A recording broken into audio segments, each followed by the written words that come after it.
O que que é ser conservador e ser liberal? Certo. Bom, eh, já respondendo, pode me colocar na parede, fica à vontade, eu sou liberal, E aí tá? você já fala conservador, liberal e as diferenças também, que é pra galera saber. Exato. Eh, Principalmente nos costumes, liberal é o cara que respeita mais as liberdades individuais. Então você tem direito de fazer, tomar suas decisões que você quiser. Eh, Em relação à comida, pode ser até drogas, essas coisas. E opções sexuais, óbvio.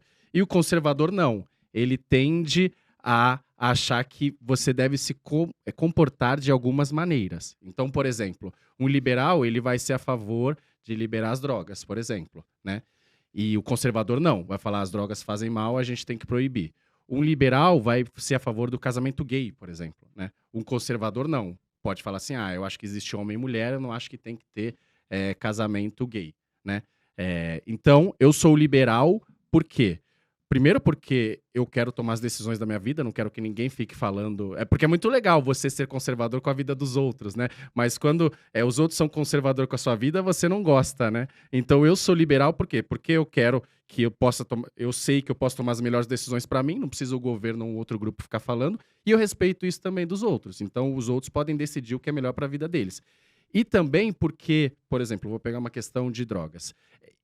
Você tem várias evidências de que você proibir guerras, drogas, etc., não funcionou. Então, você tem evidência de que você liberar, então você permitiu o acesso de uma maneira controlada, você conseguiu reduzir, por exemplo, o consumo de drogas, por exemplo. Então, essa basicamente a diferença nos comportamentos, né, nos costumes entre liberal e conservador. Mas você acha que isso de liberar drogas, por exemplo, não envolve também a questão, não só essa questão de, né, tráfico, etc., mas a questão de dinheiro, de ter.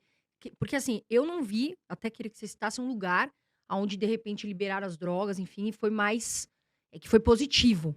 Não que eu seja liberal ou conservadora, Sim, mas sim, assim, exato, você exato. não acha que isso Exato. também, Léo, é perigoso, até por uma questão de segurança da vida das pessoas, tráfico, enfim, outros problemas? Não, com certeza. Olha só, eu não quero que ninguém use. Eu não quero que as pessoas usem mais drogas, eu quero que as pessoas usem menos drogas, porque de fato faz mal. A questão é que o modo como você lida com isso pode atrapalhar, na verdade. Então, essa guerra às drogas, na verdade, ela mais atrapalha do que ela ajuda. Por exemplo, eu vou dar um exemplo da lei seca nos Estados Unidos. Né? Chegou lá, o álcool é legalizado hoje nos Estados Unidos, mas uma época a igreja e algumas pessoas falaram assim: isso faz mal para as pessoas, então vamos proibir. Legal, né? Vamos proibir porque álcool faz mal para as pessoas, etc. Aí eles proibiram. O que acontece?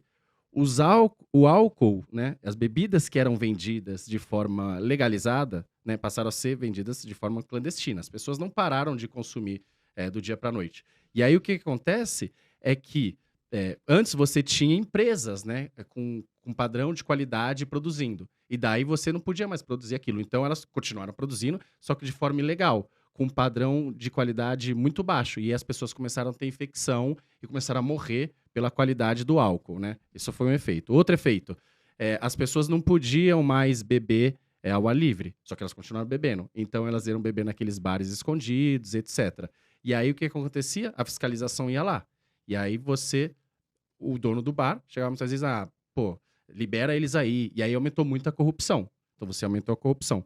E aí você, como proibiu vários players de entrar no mercado, só sobrou alguns poucos. Então você gerou monopólios, tipo Al Capone, por exemplo, né? Vários gangsters surgiram nessa época. Então, a intenção era boa, legal, concordo, só que não funcionou. Você teve mais criminalidade, mais corrupção, mais morte por álcool. Os Estados Unidos viu, falou assim: a gente fez besteira. E aí pegou e aí revogou essa lei seca, né? Que foi uma das poucas aí revogada na Constituição Americana. Então, eu vou dar dois exemplos. A política antitabagista e a guerra às drogas. A política antitabagista teve muito sucesso. É só você ver. Claro que não é evidência, não prova nada, mas ver as pessoas ao nosso redor, provavelmente a gente já está fumando aqui, né? E aqui ninguém está fumando. Mas se você quiser, você pode fumar, né? Sim. Só que você restringiu, você dificultou, você ensinou as pessoas, você alertou no maço de cigarro. Então, se você pega o número de fumantes, caiu muito ao longo do tempo. A gente não pode dizer a mesma coisa sobre as drogas.